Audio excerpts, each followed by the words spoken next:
Bienvenue sur Africa 24 dans cette nouvelle édition de l'Africa Tonight. Au sommaire de l'actualité, ils étaient des milliers de manifestants ce vendredi à Bamako contre les violences dans le centre du Mali à l'appel des leaders religieux rejoints par une partie de l'opposition. Les manifestants ont également réclamé le départ des forces internationales présentes dans le pays. Nouvelle tension en Libye, des violents affrontements ont opposé ce vendredi une coalition de groupes armés loyaux au gouvernement d'union nationale aux forces de l'armée nationale libyenne. La communauté internationale craint un nouvel embrasement. Et le gouvernement camerounais consulte le secteur privé pour dresser la liste des produits interdits à l'importation dans le pays. Cette mesure vise à booster l'industrie locale et rééquilibrer la balance commerciale qui est généralement déficitaire.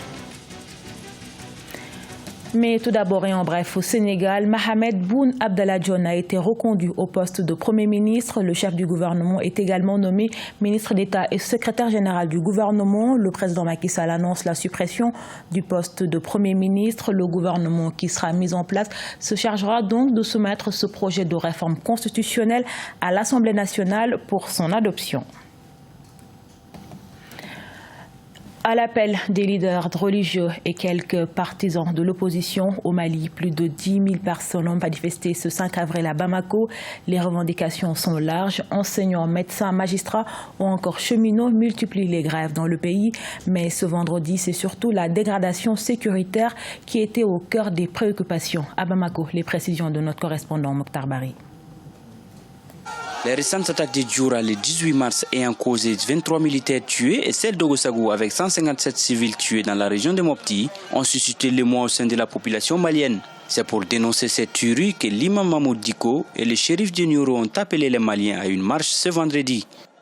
Nous sommes sortis démocratiquement, pacifiquement pour dire non à la guerre civile, non à la mauvaise gouvernance et nous voulons que le Mali soit respecté par nos voisins, par la communauté internationale qui sont censés venir nous aider et non venir nous dicter ce que veulent certaines communautés internationales. Hommes politiques, leaders religieux et de la société civile, ils étaient des milliers dans les rues de Bamako. Et certains manifestants dénoncent même la présence des forces étrangères dans le pays. Il y a un fort besoin de dialogue, mais il y a également que tous ensemble, nous nous levions pour condamner les massacres horribles qui sont perpétrés sur le sol du Mali. Dieu a fait que je sois là aujourd'hui pour suivre cet événement. Les Maliens et le Mali en ont assez de ce qui se passe au Mali. Et nous, on est là, on tue nos enfants, on tue nos parents, on tue les femmes enceintes. Le Mali, soi-disant, est protégé par la Barkhane. Qu'est-ce qu'il fout? Au lendemain de la tuerie d'Ogosagou, le gouvernement a prononcé le 24 mars la dissolution de l'association d'Anna Amassagou, lui reprochant de s'être écarté de ses objectifs initiaux. Il a par ailleurs remplacé les principaux chefs d'état-major de l'armée. Manifestation également au Soudan à l'appel de l'Alliance pour la liberté et le changement, fer de lance de la contestation.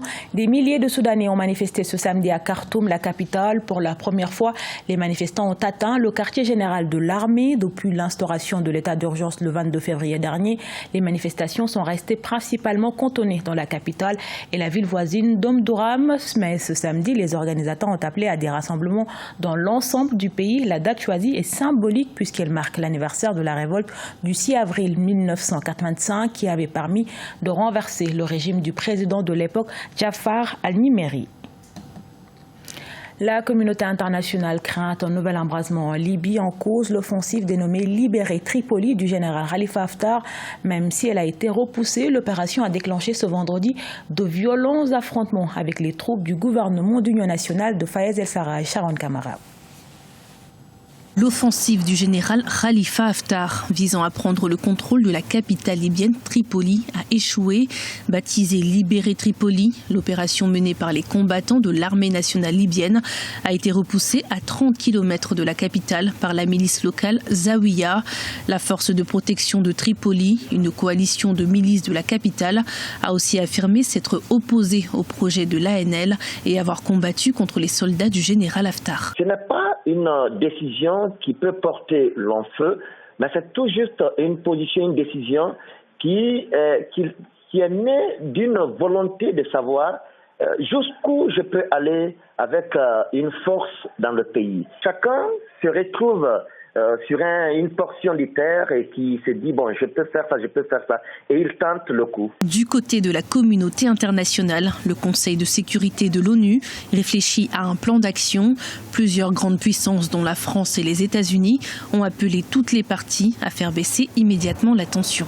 On n'a pas vu une détermination active vraiment et qui soit sous-tendue par des moyens d'abord logistiques, par des moyens financiers, par quelques moyens que ce soit même politiques, comme volonté de la communauté internationale à vouloir aujourd'hui ramener la Libye sous un régime qui puisse être démocratique. Pour rappel, l'offensive du général Haftar intervient quelques jours avant la conférence nationale pour la réconciliation, prévue le 14 avril en Libye. La rencontre vise à apaiser les tensions et surtout à trouver un accord en vue de la tenue des élections dans le pays.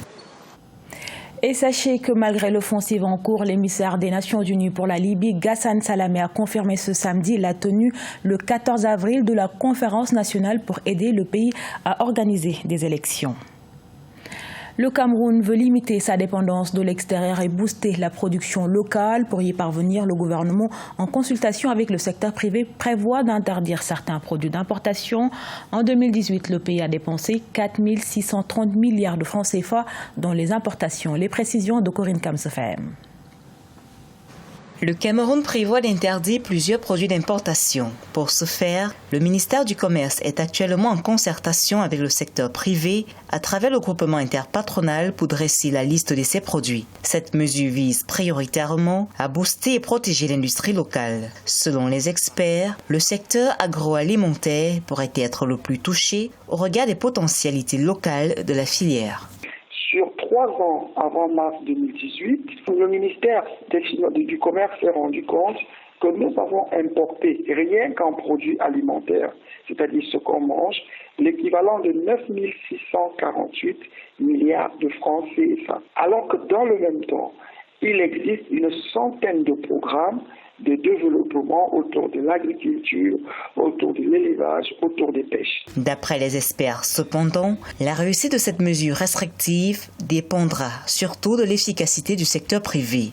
Or, pour l'heure, de nombreuses contraintes ralentissent l'essor d'une véritable économie soutenue par une productivité conséquente. Du fait qu'on a un secteur privé qui est un tout petit peu faible, on a une administration qui n'est pas extrêmement pertinente en termes d'incitation de marché. Si vous voulez lancer un outil de production et que vous devez passer par des procédures totalement insensées, personne n'a envie de perdre du temps et de l'argent. Pour accompagner cette mesure, le gouvernement camerounais annonce la mise en place au ministère des Finances d'instruments fiscaux appropriés pour favoriser la production locale et freiner les importations non indispensables.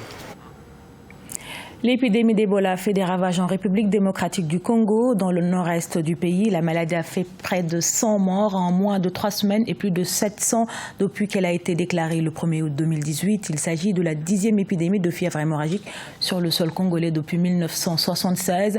Et pour la première fois, les populations sont vaccinées à grande échelle. Plus de 95 000 personnes ont reçu une dose du vaccin de la maladie selon le ministère de la Santé.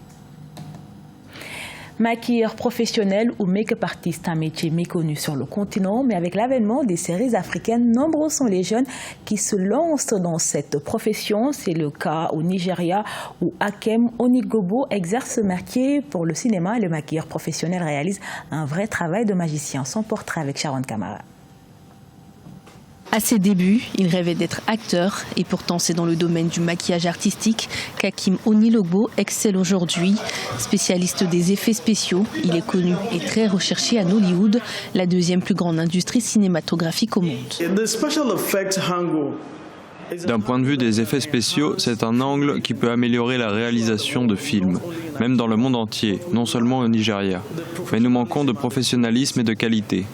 Jusqu'à mon arrivée, je peux dire de façon concrète que Dieu m'a utilisé pour transformer des décors de fiction en effets spéciaux. Âgé de 41 ans, celui que l'on surnomme Hakim Effect s'est lancé dans le maquillage en 2007. Il a commencé à maquiller pour des pièces de théâtre dans son église et a introduit les effets spéciaux dans ses compétences au fur et à mesure.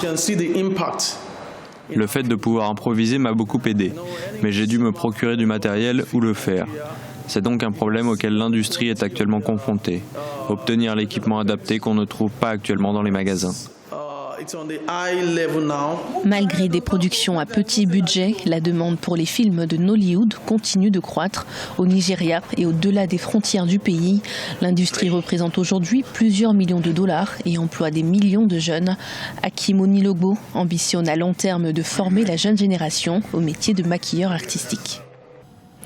Ce journal a été réalisé par l'ensemble de la rédaction. Merci pour votre fidélité. Retrouvez dans un instant une nouvelle édition de l'actualité sur Africa 24.